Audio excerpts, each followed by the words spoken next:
The wedding was supposed to be the best day of my life. I had dreamed of this moment since I was a little girl, walking down the aisle, exchanging vows and stepping into a beautiful future with the man I loved.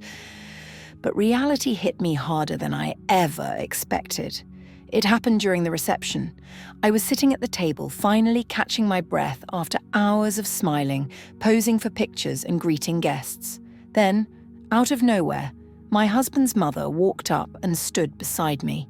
She didn't say a word, just stared at me like I was in her way. A few seconds later, he came over and tapped my shoulder. "Get up," he said. "Mom wants to sit here." I frowned, confused. There were plenty of empty seats, so why did it have to be mine? I looked around, hoping this was some kind of misunderstanding, but his expression hardened. He wasn't asking, he was ordering. "I'll move a chair for her," I offered, trying to keep things peaceful. That's when he snapped. In front of everyone, our families, our friends, he raised his hand and struck me. Gasps filled the room. Someone dropped a glass. My ears rang, but the pain wasn't from the slap. It was from the realization. "You either say sorry and give her the chair, or you leave," he spat. The air felt heavy, but my decision was light as a feather. I reached down, lifted my dress slightly to avoid tripping, and turned away. Without a single word, I walked out of the venue, leaving behind the man who thought he could break me. I didn't look back, not once. I walked straight out of that venue, my wedding dress dragging across the pavement, my veil slipping off somewhere along the way. I didn't care, I just kept moving. The moment I stepped outside, the cold night air hit me, making me realize how hot my face was, not from embarrassment, but from anger. My hands were still shaking, not because I was scared, but because I was furious. How dare he? How dare he put his hands on me, humiliate me, and expect me to stay? I didn't have a plan. I just knew I couldn't go home, not to the house we were supposed to share. So I did the only thing that made sense at that moment. I hailed a cab and told the driver to take me to the nearest hotel. The ride was silent. I stared out the window, watching the city lights blur together. My phone vibrated in my lap over and over again. At first I ignored it, but when it wouldn't stop, I glanced at the screen. His name, his mother's name, his sister, even some of my relatives. I turned the phone off. I didn't need to hear their excuses, their fake concern, or their desperate attempts to control the situation. They weren't calling because they cared about me. They were calling because I had embarrassed them, because I had walked away instead of playing the obedient wife they expected me to be. When I finally reached the hotel, the receptionist gave me a strange look, probably wondering why a bride still in her wedding dress was checking in alone. But she didn't ask any questions, and I was grateful for that. The moment I stepped into the room, I locked the door, kicked off my heels, and collapsed onto the bed. The silence felt deafening, but for the first time that night, I let myself breathe. I wasn't sad. I wasn't even heartbroken. I was just done. I knew exactly what I had to do next. And it wasn't crying over a man who never deserved me in the first place. I sat on the hotel bed staring at my reflection in the mirror. The woman looking back at me wasn't the same girl who had walked down the aisle a few hours ago. That girl had been filled with hope, with dreams of a happy future. This woman, she was awake now. I pulled out the pins holding my hair together, letting it fall messily over my shoulders.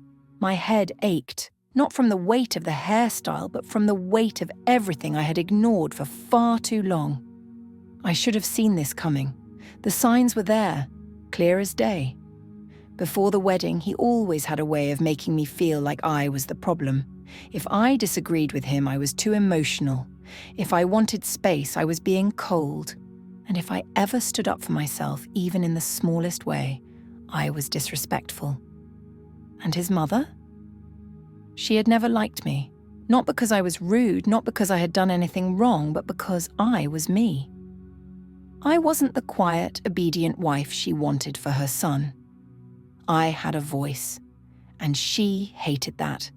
I thought back to all the little moments I had brushed off, the way he always made me second-guess my own decisions, the way she looked at me like I was some outsider invading her kingdom, the way they both acted as if I was lucky to be chosen by them, as if I should be grateful for their approval. It was never about the chair. It was never about some ridiculous, meaningless seat at a wedding reception. It was about control. They wanted to see how far they could push me. They wanted to know if I would bow down, if I would fold under their pressure. They wanted to test how much of myself I was willing to sacrifice to keep the peace, and they got their answer. I stood up, walking closer to the mirror, studying my own expression. I wasn't broken. I wasn't weak. In fact, I had never felt stronger. He thought he won. He thought that slap was the final blow, that I would cry and beg, that I would apologize like a fool in front of his family, that I would lower my head and accept that my place was beneath him and his mother. He had no idea who he was dealing with. A slow smile spread across my face. He thought he could humiliate me and get away with it. He was wrong, because I wasn't done, not even close.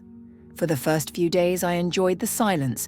No controlling husband, no judgmental mother-in-law, no fake smiles or forced apologies. Just me, my thoughts, and the sweet, peaceful sound of freedom. But of course, it didn't last long. The calls started slowly at first, 1 or 2 from unknown numbers. Then they became non-stop. My phone lit up every few minutes, vibrating on the nightstand like an alarm I refused to wake up to. I knew exactly who it was. I let him wait. After the 100th missed call, I finally picked up.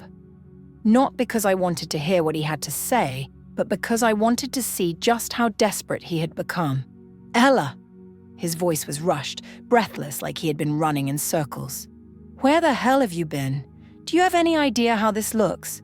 I leaned back against the headboard, rolling my eyes. Ah, there it is. He wasn't worried about me.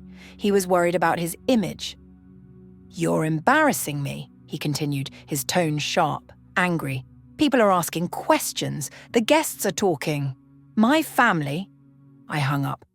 Seconds later, the phone buzzed again. And again. And again. I smiled, letting it ring. Let him sweat. He thought he could control me with guilt, with anger, with shame.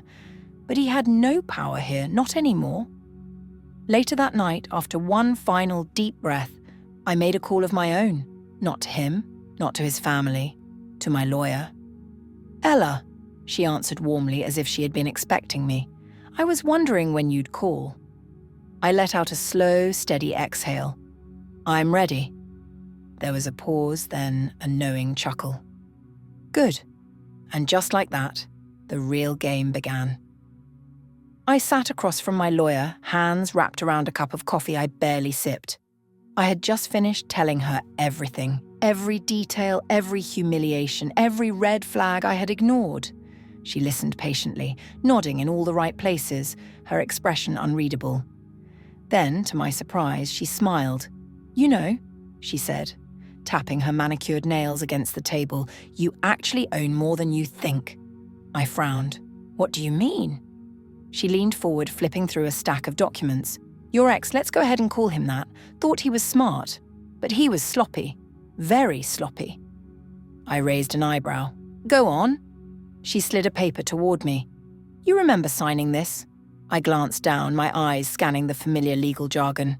A prenuptial agreement. I nodded. Yeah, his family insisted on it.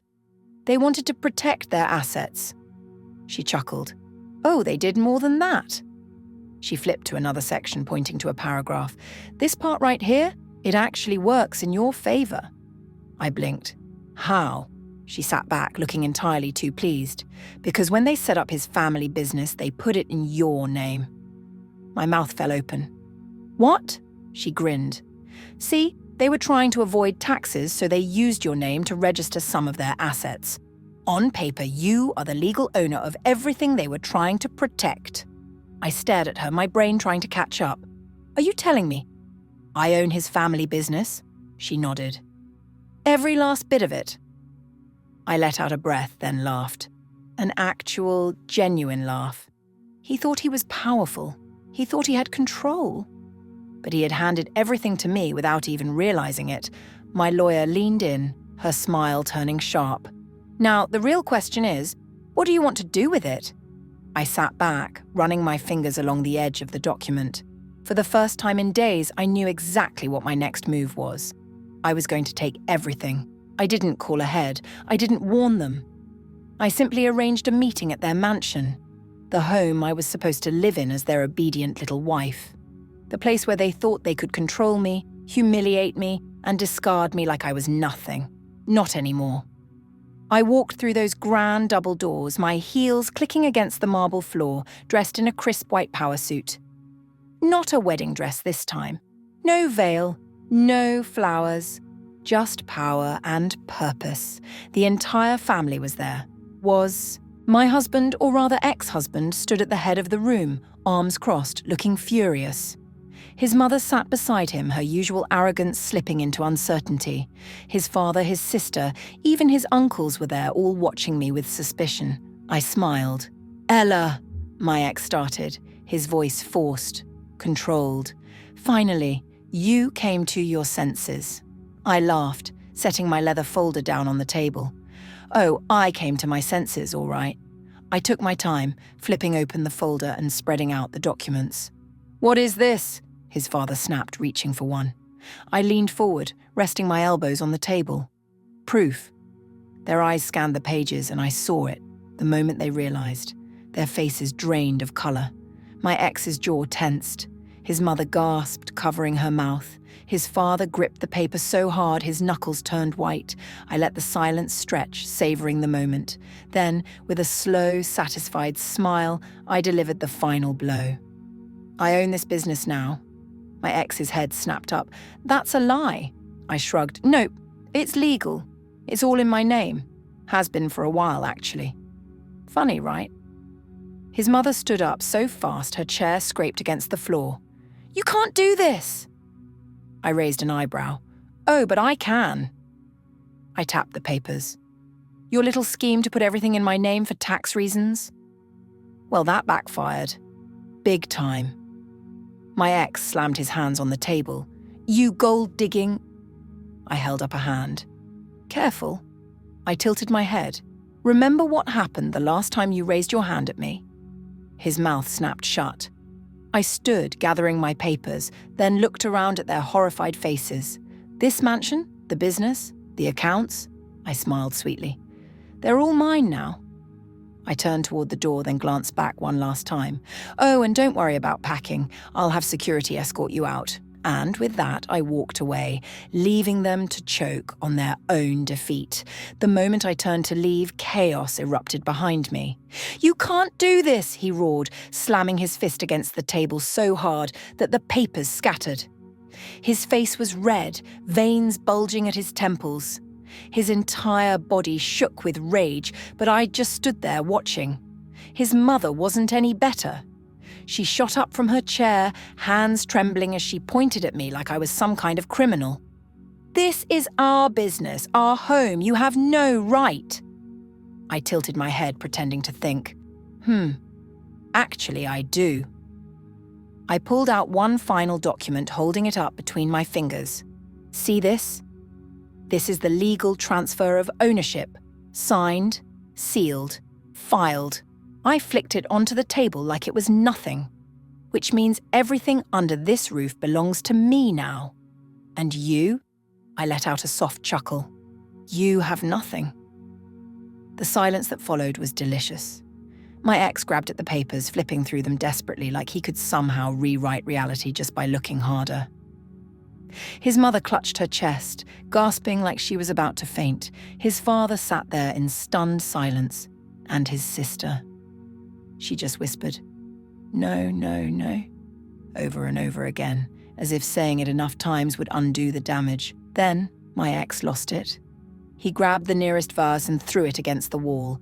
It shattered instantly, shards flying in every direction.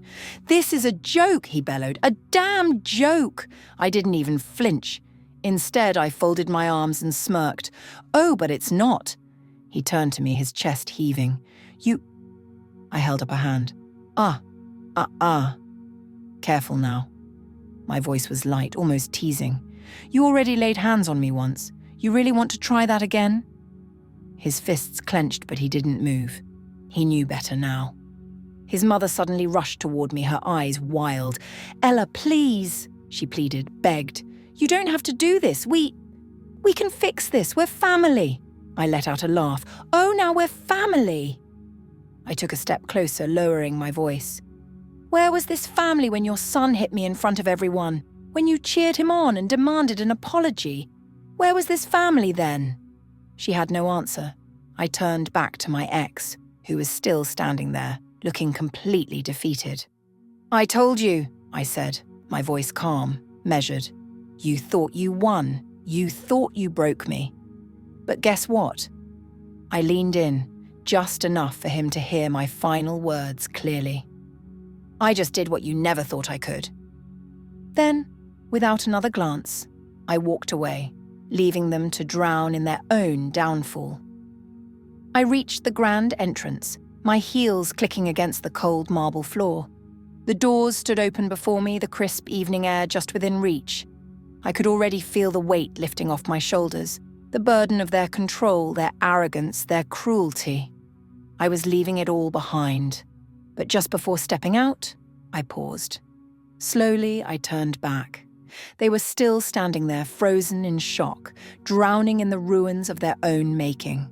My ex-husband, now a broken man, stood rigid, his fists clenched at his sides.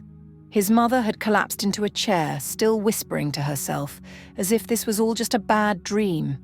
His father stared at the floor, silent, defeated. I took a slow step forward, just enough to get their attention. You wanted me to apologize, remember? I said, my voice light, amused. Back at the wedding? My ex's head snapped up, his eyes burning with hatred. I smirked. Well, I tilted my head. I am sorry. Their eyes lit up with the tiniest flicker of hope. I let the silence stretch, let them think for just 1 second that I was about to take it all back. Then, I finished. I'm sorry you underestimated me.